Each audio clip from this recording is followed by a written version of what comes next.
Welcome back. Sorry for the delay. Had some daddy duties.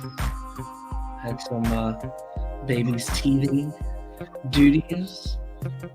It's okay though. We're here now, a little late, but a full show for you. Full show for you. Sorry for the delay again.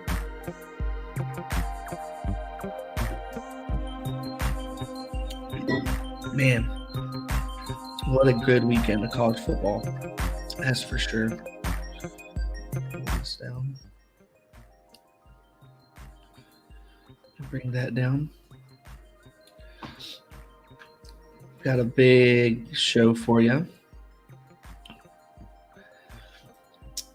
Kind of keep my timing down a little bit. Don't want to overdo it today. We got a show tomorrow with Scott. Scott's going to be joining us tomorrow on our reaction show off of the polls. I'm really interested in seeing what the polls are going to turn out based off of what we saw over the weekend. I mean, everybody that was supposed to win, they won. TCU, an impressive win, went on the road, beat Big Brother in Austin, which was really impressive. You know, they keep stacking their resume and they keep making it harder and harder for people to give them to keep them out of the playoffs. That's what they're supposed to do. So kudos to Sonny Dykes and that staff for getting those boys ready to play against Texas. I mean, on the roster, on paper, Texas above and beyond more than what TCU has. But you know, that was a surprise. It was an ugly game. No, there was no offense at all. It was just all defense. But games turn out like that. So um, our game plan today is brought to you by me because I don't have a sponsor, and this is what Backyard Porch does. So, our game plan, we're going to give some attaboys, you know, some stories that you might have not have heard about this weekend. You know, these teams or these players, they went above and beyond what was called for them. So we're gonna, you know, honor those guys. So we're gonna do some attaboys to start off the show, and then we're gonna hit up our weekend recap. We're gonna recap a few of the games that were popular games of the week, and uh, and look at them and break those down a little bit and give some 2 cents on those. And then we're gonna do some bowl projections. Obviously, we're getting closer and closer to bowl time, so this is the fun part of the year where you don't know where your team's going to go. You know, you get rewarded for winning 6 games. So people like you know South Carolina who are on the fence, they need one more win to get. I think they need bowl eligibility. They're almost there. Or teams like I don't even know on top of my head. There's teams that need bowl eligibility, you know, and it's good. Bowl games are good. They're great for recruiting. They're great to have the extra 4 weeks or 3 weeks with your players. So those freshmen, those sophomores, they can get a chance to get more reps, right? It's all about reps. Your coach is all the time talking about more reps, more opportunities to get those boys ready. And the good teams get those because the deeper the bowl game in the calendar, the more reps those players get, which adds more depth to your game, right? So it's a good time of the year. It's a fun time of the year. You got the pick'ems, you got the holidays coming up. So and then we got our playoff breakdown. So we got our top five now since Oregon, you know, decided to peace out with that loss on Saturday. We got our top five now. We're going to look at our top five and then potential dark horses up in this too. There's some hypothetical situations that actually could become very real. And then Saturday slate, it's not a very good Saturday slate. It's very lackluster, and it should be at the end of the year. Teams have put blood, sweat, and tears in their schedules already. Fans have gone above and beyond what they needed to do. Now it's time to haze in the barn.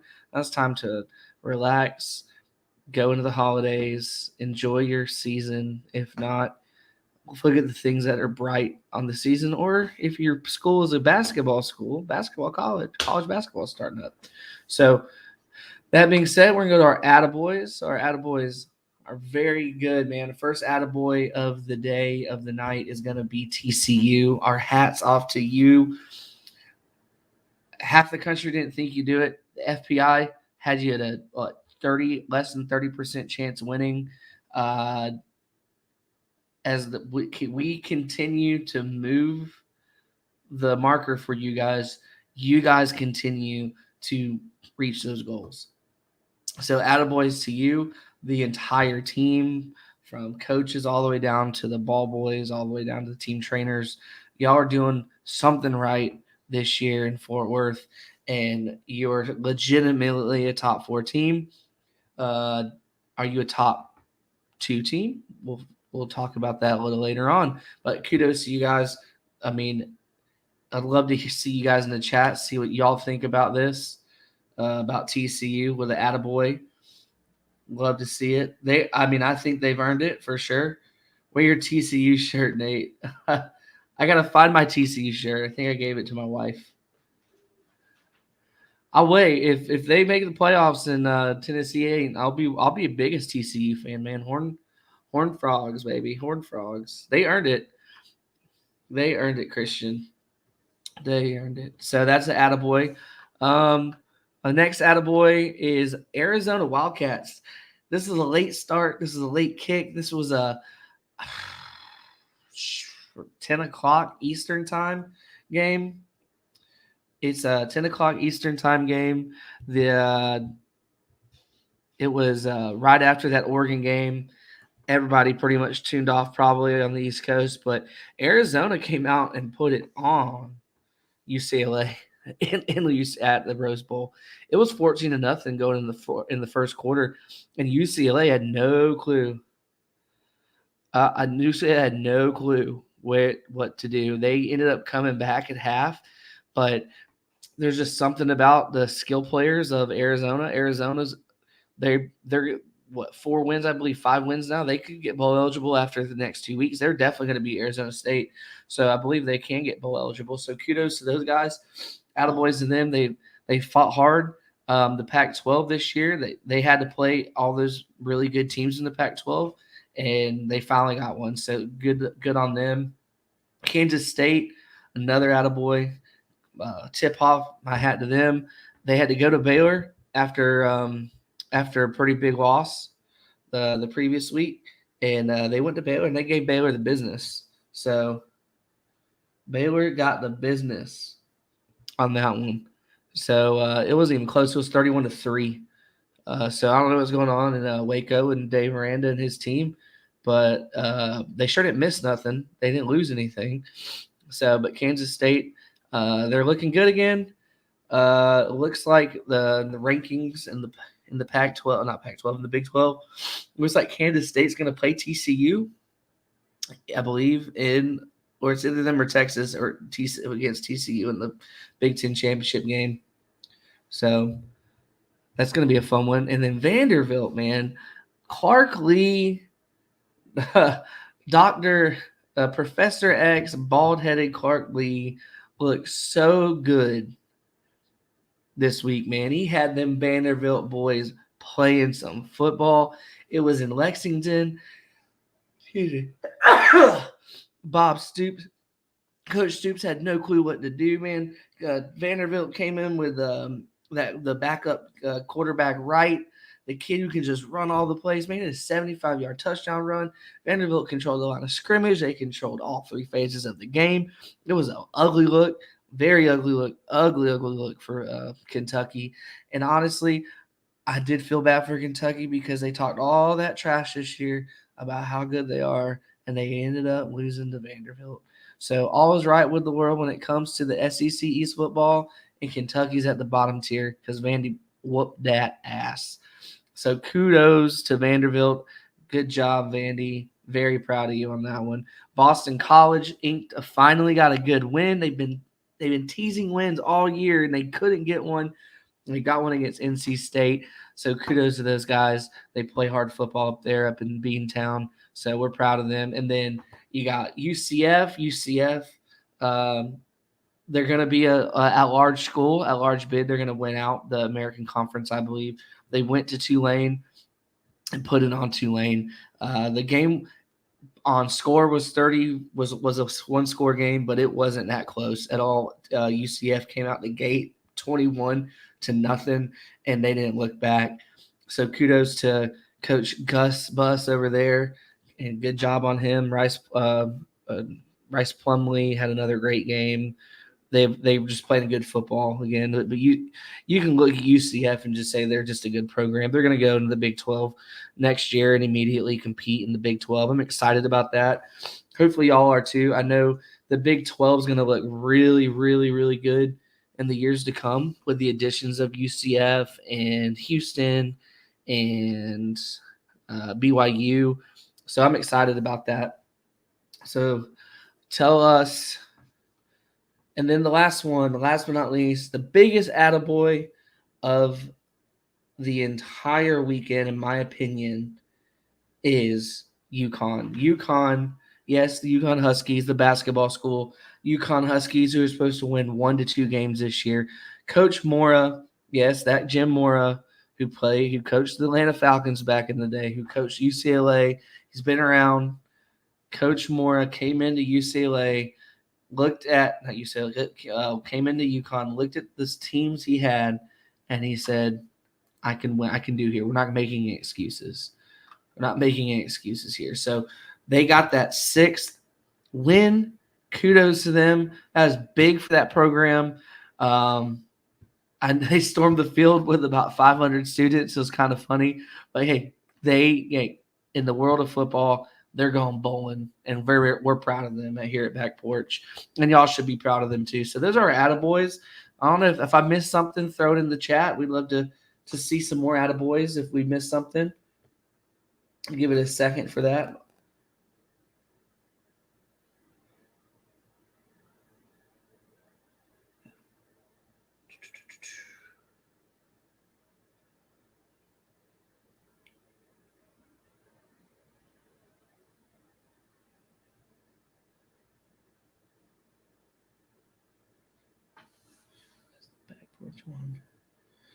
All right, let's move on.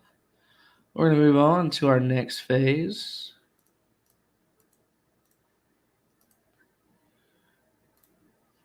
All right, we're going to do our weekend recap. Our weekend recap is going to be a good one. There's a lot of good things to recap this weekend.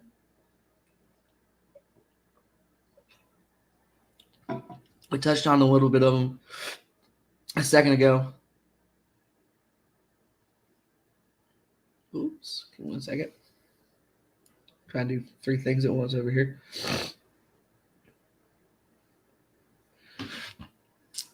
All right. So our weekend recap, we're going to go ahead and just break down the top games of the weekend and really dive into the numbers and everything like that. So first weekend recap, we got TCU, Texas. If you watch this game was 3-0 going into halftime. It was boring. Both offenses seemed to not get things clicking. Both defenses were physically coming downhill. I wish I had more of the statistical breakdown of the run and passing in the first half, but it was bad. Texas couldn't get Bijan Robinson to get in this game. It seemed like they wanted to throw the ball. They wanted Quinn Ewers to win this game for them. Either in their game plan they saw something that was a weakness, but you got to give Bijan the rock. Bijan's your guy. He's your horse. He's the one that got you there. Bijan should have easily had about 20 attempts, but they threw the ball 39 times and only had 17 completions. That's really bad. Quinn Ewers looked like a freshman in this scenario. Our boys at TCU, they came to play. They came to play. They had a great game plan. It was to stop the run. They did. And they're like, come beat us, Quinn. And they forced the freshman to look like a freshman. This also, you have to think, this is not their first major test, right? They've been tested all year. They've had a really tough schedule. It was a win, and it was a resume win. Texas at 18. That was a going into Austin, sold out crowd, loud as can be. It was what you want. Game day was there. They balled out. They showed up. That's what you're supposed to do, and that's how you're going to get in the top 4, in my opinion. These committee members are going to look at that and they're going to go, all right, well, maybe they're not 4. Maybe they're number 2. Let's look at their schedule. Let's dive in to see what they've done all year. Because I don't think they did their research, honestly, the last couple of weeks. I think they saw an undefeated TCU team in the Big 12, and they said, all right, we'll get them close enough. But no, like that was a big win. Everybody watched. That was a primetime win. Everybody watched that, and they showed out. They showed physicality. They showed confidence, and when they're playing defense, all 3 phases of the game were shown out. They ran the ball in the fourth quarter when they had to. So Texas tied the game, or they didn't tie the game. They made it to 17-10. Texas made that game 17-10, and there was still time left in that game in the fourth quarter with 8 minutes left. Texas recovered a fumble. It was a bad handoff kind of thing. The ball bounced their way. They got to, they scored literally a touchdown on defense, and they only scored 3 points on offense. That tells you how dominant that TCU defense was on Saturday. So TCU stopped Texas, got the ball back with 8 minutes to go, and I believe tried to run a slow-paced offense. They ran the clock down about 2 minutes. They punted, but then they stopped Texas, and then the TCU got the ball back with 4 minutes, that 4-minute offense, and they just put it on Texas. TCU's offensive line made Texas's defensive line disappear. Kudos to the Miller running back, because he had 21 attempts.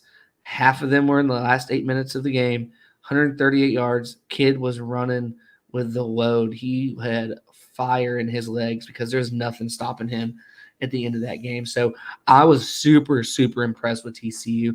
I did not want them to win as a Vols fan, but I watched that game and I was like, these guys deserve it. They've looked really sharp in every one of their games. They've just played the teams that are on their schedule. And this year, they've had 4 or 5 ranked teams when they played them, and they've beaten them. And they've beaten them in many different ways. They've beaten them in overtime. They've beaten them by blowouts. They've beaten them in a shootout, and they've also beaten them in a game like this where offenses weren't clicking, but they said, hey, let's do some old school football, and we're going to show the nation that we can run this rock, and we're going to embarrass Texas at home. And that was really embarrassing for Texas. Texas is going to have to look back and go, we just got punked. We could have had they had so many chances on 3rd and 2, 3rd and 6, 4th and 1 in those drives, and they just could not stop TCU. TCU wanted to run the ball, and they got it done. That was kudos to Sonny Dykes in that game. That was a great game. So, and we'll see. Hopefully the committee sees that. I personally think they need to be bumped up in the playoff and moving the other 2 down in front of them. That's my opinion. We'll get to that later in a second. But let me know. Tell me in the chat what you think about TCU and Texas when you watch that game. All right, next game, we have number 5, Tennessee, Missouri. This game on score 66-24. It wasn't close by the score, but Missouri had a game plan in the first quarter, in the first half. They kept it close. Tennessee had to make adjustments at halftime to stop their quarterback, Cook, from running the whole time. He was running at will, and that's honestly been their Achilles heel the last 2 years. Has been their third and long, third and short quarterbacks taking off and getting and converting first downs. So, but Tennessee looked good offensively. They put it together as soon as they needed to, right after half. It wasn't even close, and they had to score at will. You look at Hendon Hooker, another great day, 25 for 35, 3 touchdowns, 355 yards passing. Phenomenal day. Jalen Hyatt, once again, It's finding ways of getting open. It's not the same thing over and over again where they're doing the stack thing and he's running a wheel route or whatever and forcing the safety to choose. It's any of that. They found multiple different ways to get him the ball, and it proves once he gets the ball, he's fast as lightning. I can't wait to see what he does against South Carolina this weekend in Vanderbilt, because it's going to be like this. It's going to have to be 66 to 24s the rest of the way because they have to. They have to prove. They've already proven on resume. Hey, we've stacked up. The only loss we had was against Georgia at Georgia. Right? Shouldn't be punished for that. And I don't believe they're not. I believe this TCU looks better. They're undefeated. So another great game for the Vols. Missouri, Eli Drinkwitz, they still have a lot to fix for next year. But kudos to Missouri for giving Drink that extra extension so they can actually get their guys and get them going. So attaboy to them as well. UCF Tulane, this game was good. Like I said, it was a one-score game. It was 17-7 in the first quarter. It was 24 at 7 right before half. Tulane got a score right at half, and then it was just the UCF show. Honestly, they put it on them. Rice Plumlee, he only carried the ball 18 times for 176 yards. Like, they ran the rock all over them, and they should have, and they did a great job with that. And so it was a really good game. That game pretty much was a New Year's Six game at best to show people who's going to be in the New Year's Six. And I think UCF is going to earn that right since Liberty lost this weekend as well. And UCF holds the tiebreaker with Cincinnati because they beat Cincinnati. Georgia looked like Georgia. That first half, it was 17-12 going in half. Mississippi State, they gave all they could, honestly. Kudos to them. But Georgia, in the second half, just leaned on that power run. They leaned on the tight ends, and there was really nothing Mississippi State could do about it. It was a really impressive win for them on the road. They needed something like that to keep stacking their resume. And they needed a good game like that against a team like Mississippi State, who's going to challenge them on all three phases like LSU will in a few weeks. So kudos to the Dogs on their win. Then you got Ohio State, Indiana. This wasn't even close at any point of the game. Once again, Ohio State keeps playing Mickey Mouses, hence my cup. They keep playing easy Mickey Mouses, and that's the reason why I think they're going to be bumped down while TC bumps up to number 2 during this week's playoff poll projections coming up. Michigan, this game was 17-3 at half, and Nebraska just stinks. Put it there. They just stink. They should have beaten them by 60, but they don't. That's not their style of play. They like to run the ball. They like to admit their physicality on the line. So, but these two, they're on a crash course, and we're about to see it. It's going to be fun. I'm excited about that one. I think at the game of the night, in my opinion, Washington, Oregon. This game was so much fun.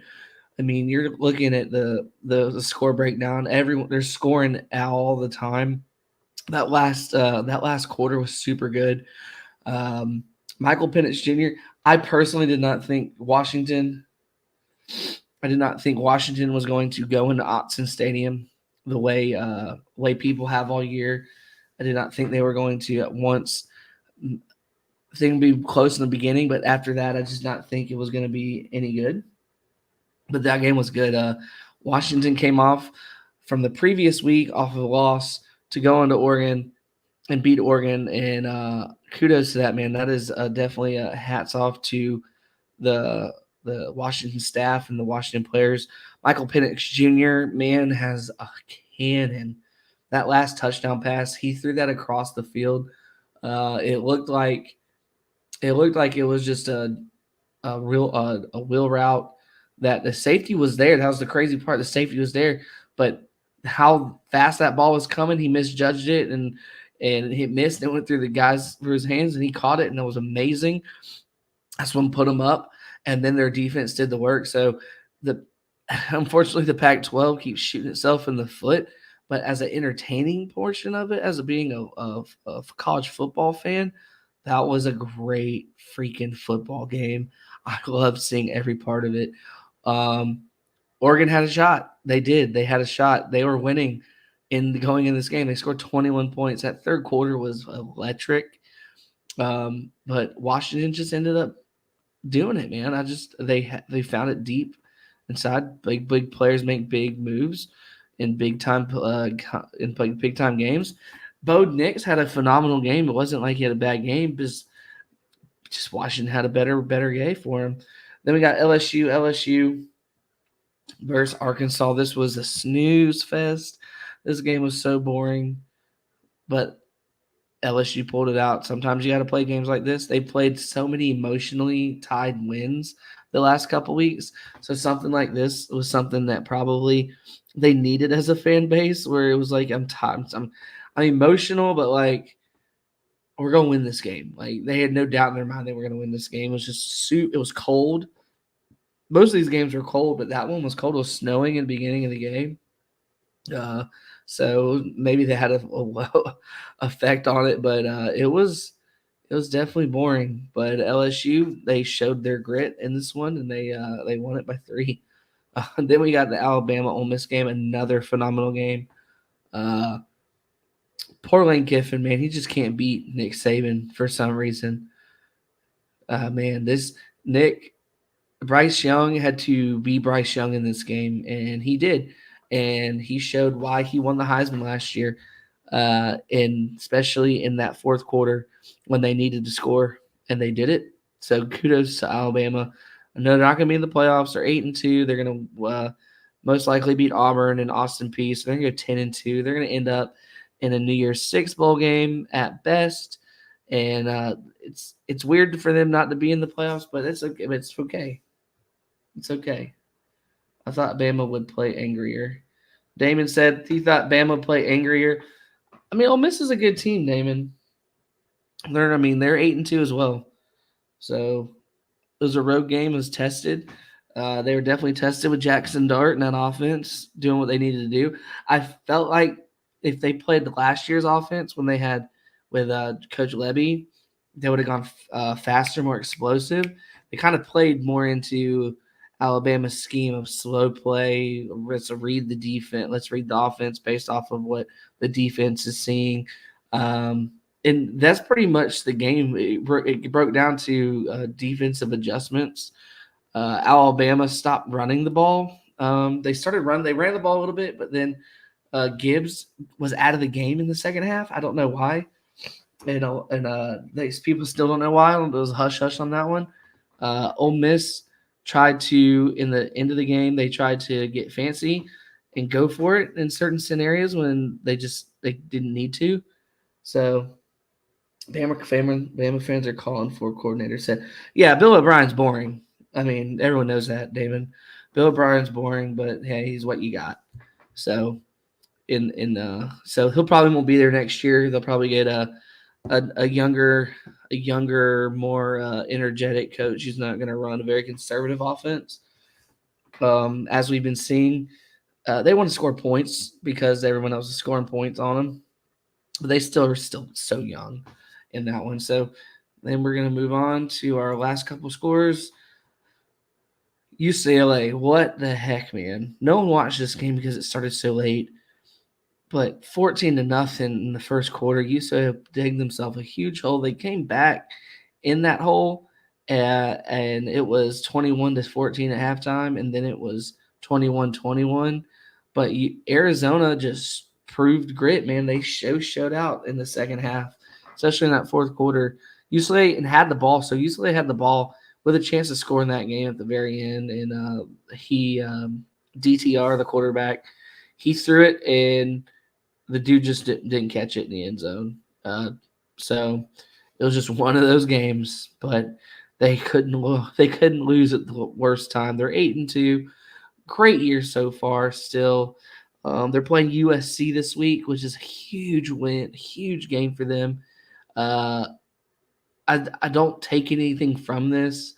I was thinking if they did win out and they went to the Pac-12 championship game, they would win and put a lot of pressure on the committee to possibly make them move forward, but obviously not anymore. So once again, the Pac-12 is Pac-12ing itself. Their only hope now is USC, and USC, in my opinion, is the third best team in the Pac-12.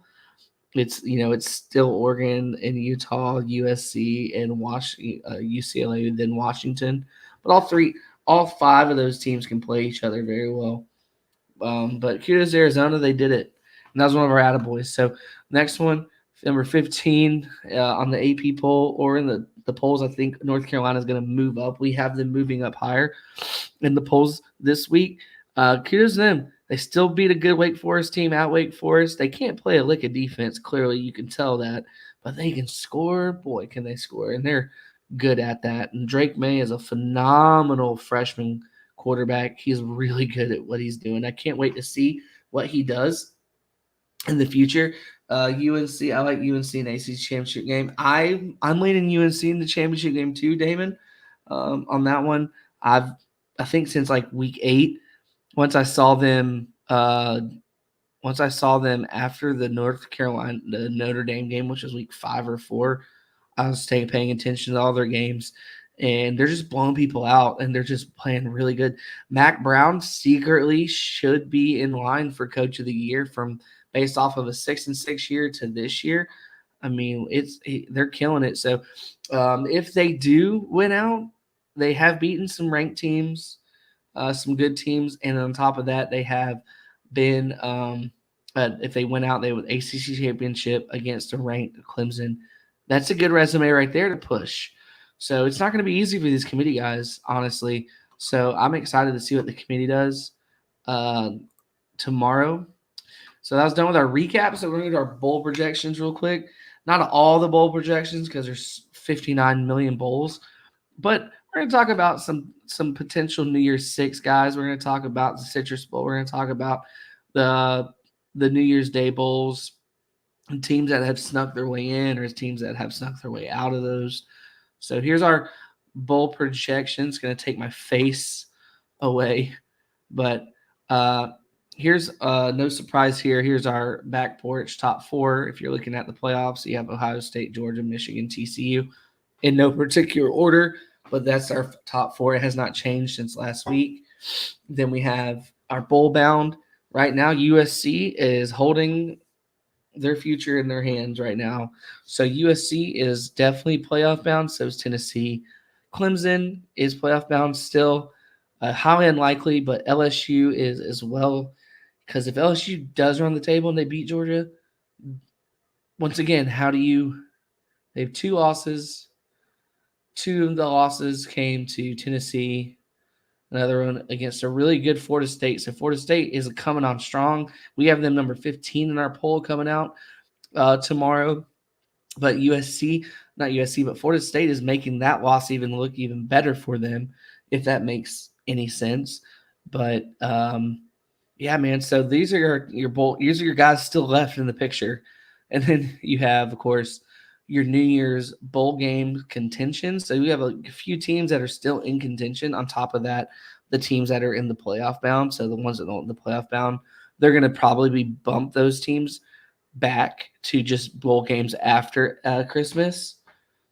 But this bowl season is going to be good because there's a lot of good teams, especially those playoff bound teams that will make the playoffs. In those New Year bowl games contingents, they're going to be some really good teams. Hopefully, not a lot of people this year opt out of bowls. I hate that. I know y'all probably hate that too. Tell me in the chat if you hated when Florida left, had all those players in the Peach Bowl against. Who's that against? I can't remember who that was. They got stomped. But no, I hate opt-outs. I think it's stupid. Unless you got a ton of money on the line and you're a first-round pick or whatever, I get it. But if it's like you're a fourth-round player and you're not really guaranteed that much of money in the draft or not even guaranteed a position in the draft, I'd play. So, yeah, you got TCU still alive, Ole Miss still alive. Penn State, they've been a very strong top 3 team in the Big Ten all year. They're still there with 2 losses. UCF is going to be an at-large team this year. They're going to be an at-large bid. If not, it's going to be Cincinnati then because Tulane lost, and they're not going to put Tulane in. They'll probably put Cincinnati in that large bid for the New Year's Six. Alabama might end up in the Sugar Bowl, or they might end up in the Citrus Bowl or an at-large. We'll see. Utah slowly made their way back up in the top 15. No one's talking about it, but they play Oregon next week, and they play Oregon this week. They could possibly beat Oregon and bump themselves up even higher to a really good bowl game for the Pac-12. Maybe getting that large bid, or maybe an Alamo Bowl. Alamo Bowl is always one of my favorite bowl games to watch. It's always pinned up a really, really good offenses against each other. High scoring in Texas. It's always super fun.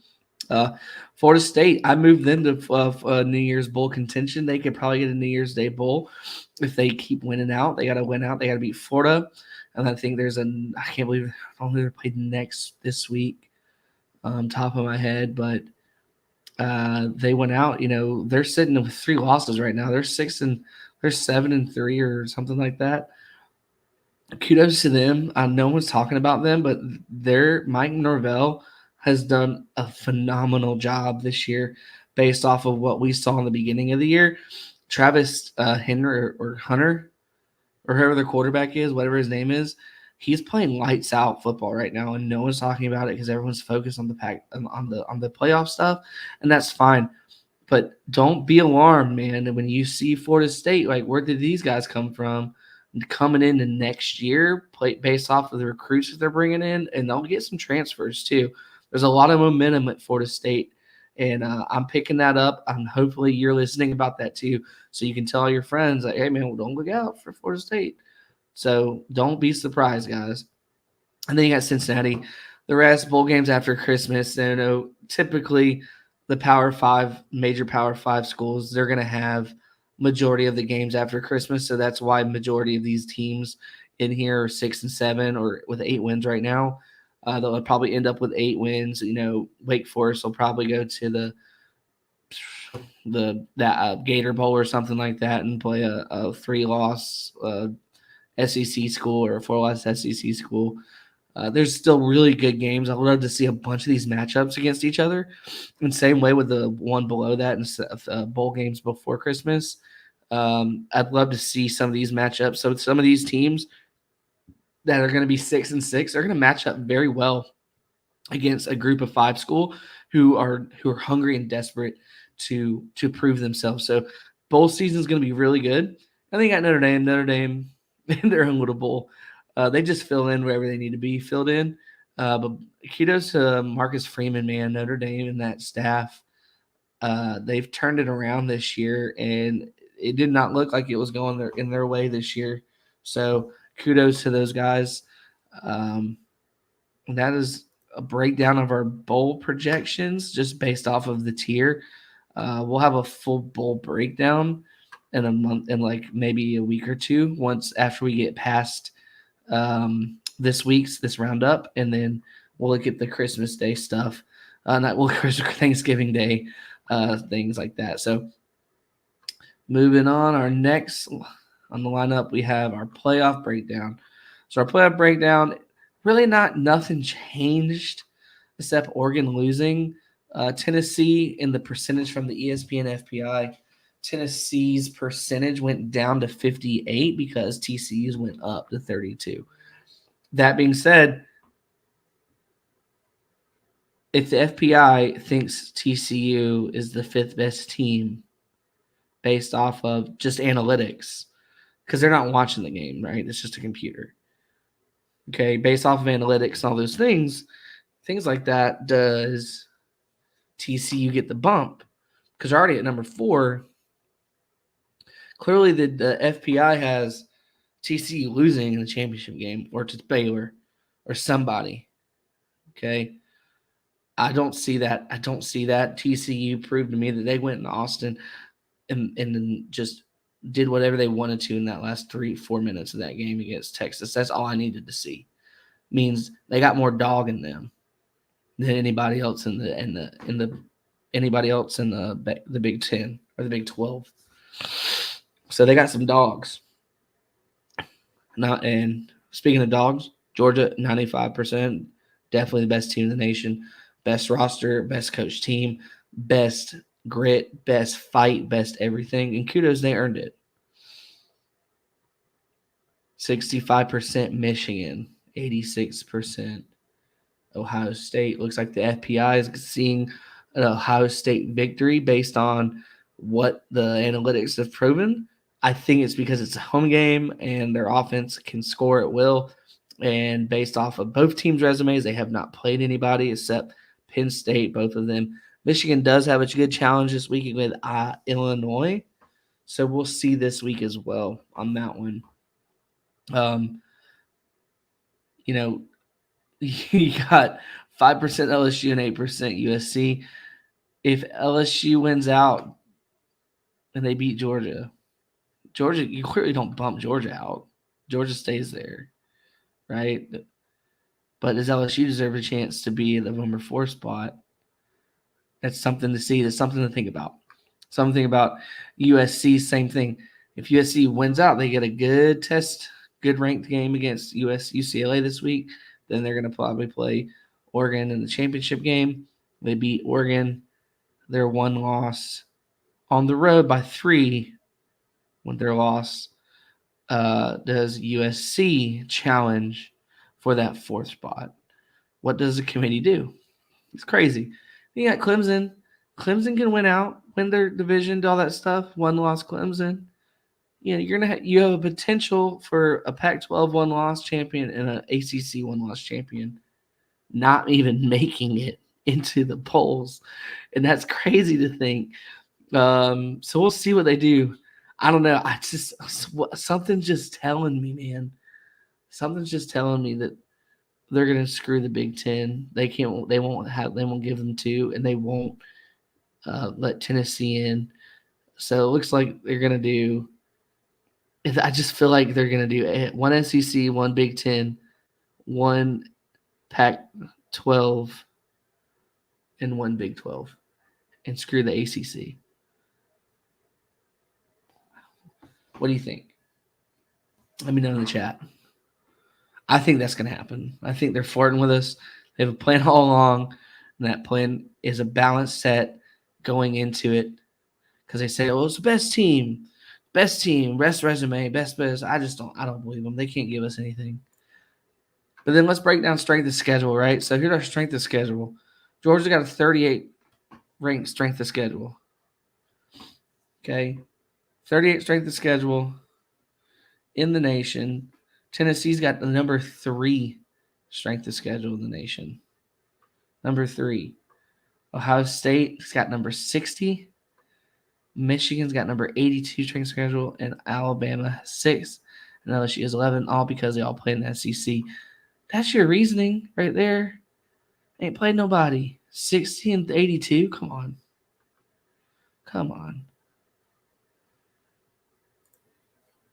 Big game this week. USC versus UCLA. As you can see on the graphic. And then you got Oregon, Utah this week. Those are really good games again. And then the granddaddy of them all, Michigan, Ohio State. That one's going to determine a lot what we need. Here is the back porch, week 11, top 25. All right, we got Georgia. Yes, TCU should be at number 2. They have the resume. They did what they needed to do. We have TCU bumping up to number 2, moving down Ohio State and Michigan in the 3-4 spot, giving them that winner of that game, the 3rd position. That's how it should be, and that's how it needs to lay out if the committee knows anything about football.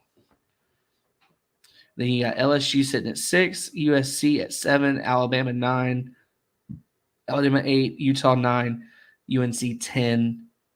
We positioned the rest of these teams where they need to be. The They all have one loss. You guys see Florida State at 15. They bumped up to 15 from us from last week at 20. UCF at 16. The rest of them, interchangeable in my opinion. But TCU, in our opinion, needs to be at number 2. They need to be at number 2. Force Ohio State and Michigan to not have that fallback, and whoever wins gets that 3rd spot, right? And then that 4th spot goes to Tennessee or USC. Because I think TC is going to win out and they're going to do their thing. Georgia's going to beat LSU. We all know that. Tennessee, USC, you guys choose. It ain't going to be a one, even if North Carolina wins out and does what they're supposed to do. They don't have the resume or the strength of schedule or any of the things that USC has or Tennessee. In Tennessee, if resume-wise, if they played today right now, USC versus Tennessee would be a 7-point favorite.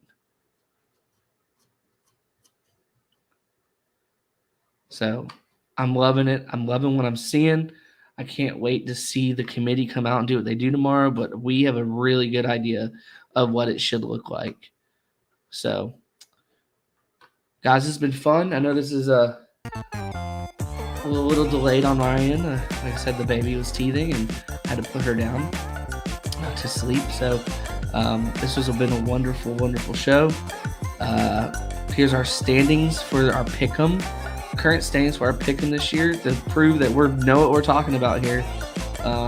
Scott, he's got 65 wins, 31 losses. Jake's got 67 wins, 29 losses. I got 60 to 36. Had a bad week. Had 2 bad weeks this year, even where I'm at. And then you look at the FPI. This is the computer, right? So this is the thing that everybody judges everything on. 66 and 30. So we're right there. Right there with the computer. We are positive. Majority, not me, but everyone is positive in their picks against the spread this year. So, we love what we're doing. We love giving advice and all that stuff. But we're backing it up too. So, guys, be on the lookout for tomorrow for our reaction show to the polls. We're going to do a real quick one. Hopefully Scott and I can get on for a few minutes and do that. But this has been a phenomenal Monday. Can't wait to see what happens tomorrow and the next 2 weeks. Love ya. Continue to like, subscribe, follow all the things for the back porch. Thanks, guys. Peace out.